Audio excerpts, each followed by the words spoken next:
Welcome to Safe and Sound, a monthly podcast on cybersecurity, presented by GrandPad and the Layton Podcast Network. Welcome to Safe and Sound, the podcast that helps seniors stay informed, confident, and protected in today's digital world. I'm Sarah Wilchin, Director of Member Experience at GrandPad, and a new year brings new routines. People check their bank accounts, they clean up their inboxes, you update your passwords, and sign up for new services, and scammers know it, and they take advantage of it. In this episode, we're going to spotlight a couple of scams that spike in January, including ones making headlines right now, the Amazon Update Your Account scam. These scams are clever. They use urgency, fear, and brand familiarity to trick people into sharing their personal information. But with a little awareness and the right tools, you can stay one step ahead. Joining me as always is Derek Barksdale, GrandPad's Director of Security and Privacy. Good to see you again, Derek. Good to see you also, Sarah. Thanks for having me. And I'm glad to be here. January is a prime time for cyber criminals, and today's scams are more believable than ever. Our goal is to make sure families know what to look for and what to do in case they encounter these scams. Yeah, January is a time where people are cleaning things up, like their houses, their finances, the checking accounts, renewing subscriptions. And it's a time when inboxes are full from the holidays and makes it easier for fake messages to slip through. Like people just aren't expecting messages to be fake, but they are expecting messages from Amazon or their bank or their streaming services and all of those kinds of things. Exactly. Scammers count on that. They use logos that look real, messages that sound urgent, and links that lead to fake websites. The goal is to get people to click before they think and act with a sense of urgency that they need to update these things with their private information. Yeah, that urgency piece is really what they really lean into. So let's dive into these two big scams that we're seeing and how they work and how we can stay protected. So the first one is the pop-up panic scam. We'll start with that one. It's kind of unfortunately, a classic. Like we see this a fair amount, and it's the tech support scam. Picture this, like you're at your computer, you're at your tablet, you're just working on something. And all of a sudden this pop-up appears and it might say something like your computer's infected or security alert, call this number or click here to fix your device. And you panic. You think, oh my gosh, what's happened? Somebody's in here. And maybe even the screen flashes or makes a noise. And it's very alarming and urgent and you get scared. And it's a very terrifying feeling to be in. Yes, sir. I identify. That's intentional. Scammers want to create panic. And once someone calls that number or clicks that link, they're connected to a scammer posing as tech support, maybe from Microsoft or Apple or another trusted brand that you're used to. And then the scammer tries to convince you to do two things: give remote access to your device so that they can help walk you through the process, or pay for fake security services that you need, intending or giving you information that your device has been compromised. I think as seniors, we should be aware of when these scams present themselves to us and how we should protect our private information. Yeah, giving that remote access is especially dangerous. It just allows that scammer inside your device, and now they can steal all kinds of things, passwords, other sensitive information. So scary. So what should someone do if they see one of these pop-ups? First, I say don't click and don't call. If you can, close the browser window. If that doesn't work, restart your device. Then talk to someone you trust, like a family member, or contact your verified support provider. I am the contact for my mother. She calls me anytime she feels like something is fishy or doesn't look right. So I say identify that person that you can go to anytime you might have questions of something being suspicious. Yeah, that's so great. That community piece is so important. And it's why it's so important to check in with one another, especially checking in with our seniors and our loved ones and having that open conversation so that you have that go-to person. And another thing to remember is that real tech companies are not going to ask you to call a random phone number from a pop-up. So that's another piece that we have here at GrandPad, is that there's no app stores and there's no pop-ups and no random downloads. So it's another way to keep our older loved ones safe without having the fear of these pop-ups and having the fear of these predatory type things. So again, and with GrandPad, if something feels off, you can reach our customer support team easily and make that community so that you have those resources around you. Exactly, sir. And that's the power of simplicity and trusted support. Seniors shouldn't have to second guess whether a support number is real. I also think it's important for family members, caregivers, and associates to understand the digital realities of our loved ones, know the barriers they face, help them strengthen connections, and ensure technology becomes a supportive tool that enhances their safety and well-being. I love that. Know the barriers they face. That's so wise, Derek. That's such a good point to think about of like, what are they facing? What are they seeing so that they can help? What a great point.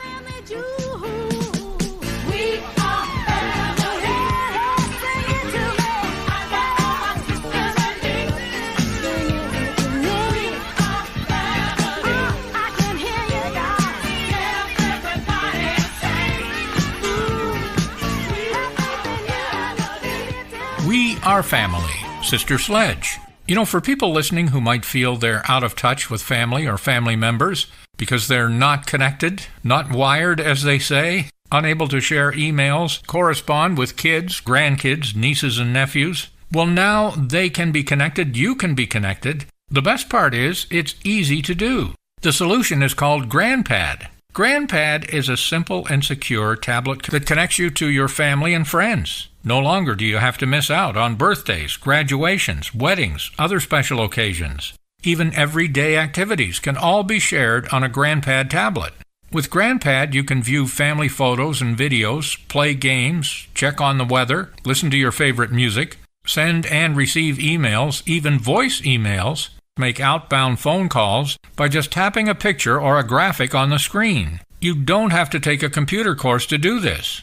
GrandPad's simple month-to-month, no-risk, no-contract membership includes everything you need to connect with your digital family.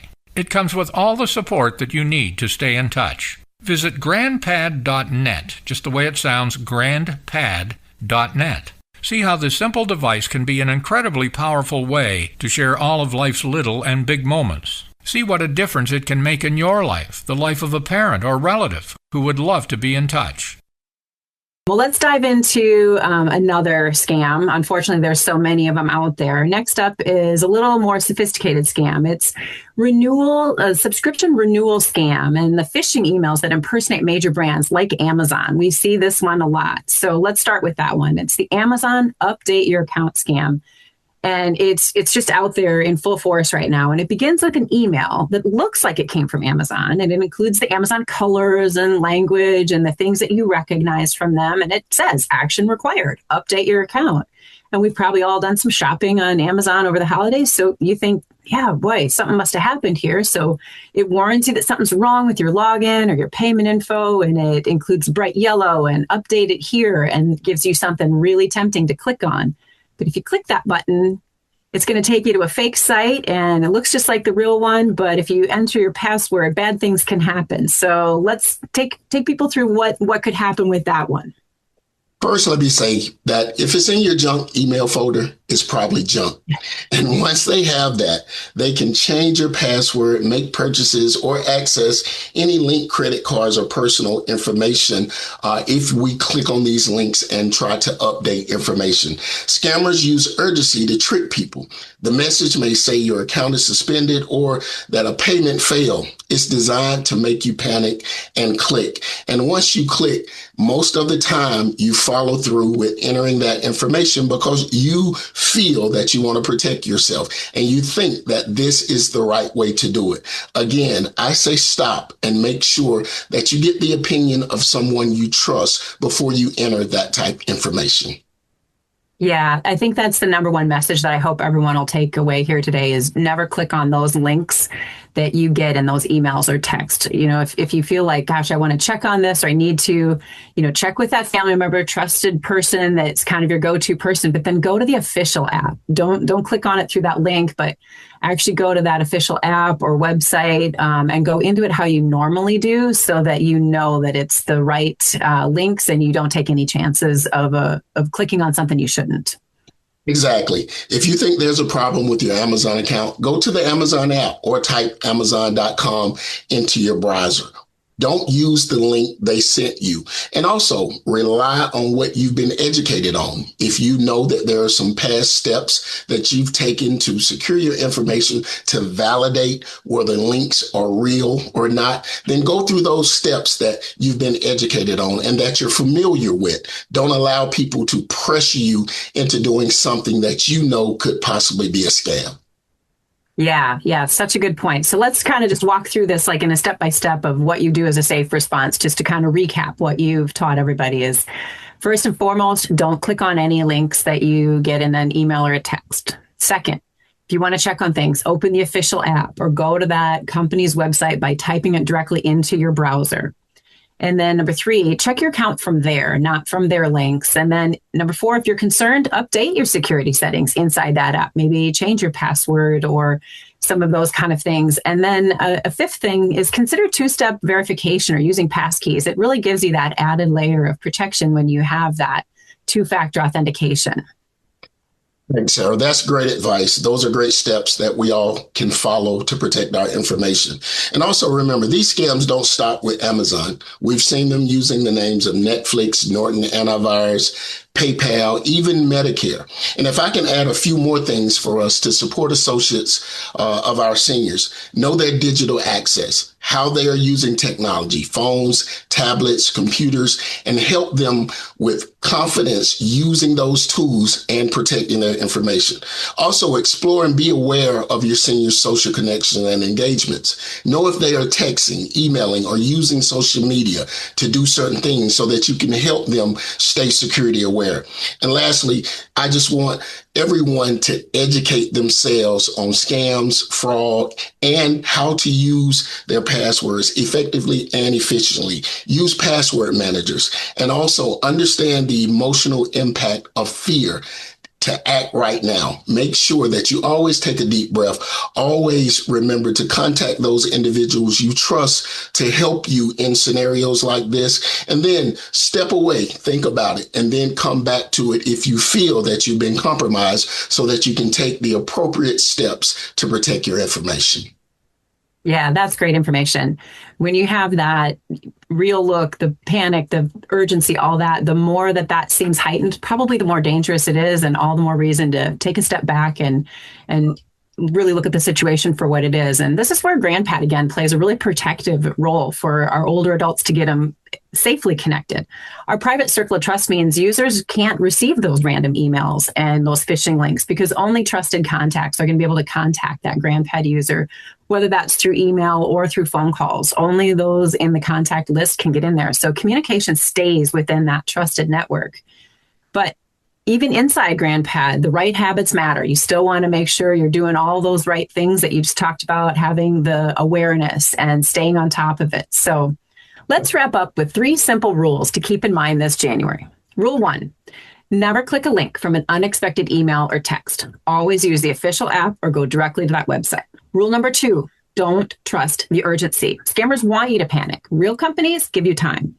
And rule number 3, ask for help early. A quick call to a trusted person can prevent a big mistake. That's great advice, Sarah. Confidence and caution go hand in hand. When something feels off, take a breath and reach out. You're never alone in this. Always use that circle of trust, those individuals that you know will provide you the right information and guide you down the right path. Always educate yourself on what the latest scams are so that when you see these things, there's a familiarity with what's going on and you already know how to protect yourself against these scams. Yeah, that's such great advice. Well, thanks as always for joining us on Safe and Sound. If this episode helped you, please share it with someone that you care about. A simple conversation can prevent a costly scam. And if you're a GrandPad user, remember, we're always here for you. Our support team is just a tap away. Thanks for listening. To learn more, visit grandpad.net. Until next time, stay safe, stay connected, and live grand. Thank you. Safe and Sound is a monthly podcast presented by GrandPad and the Layton Podcast Network. Find this and other podcasts on demand at WinonaRadio.com.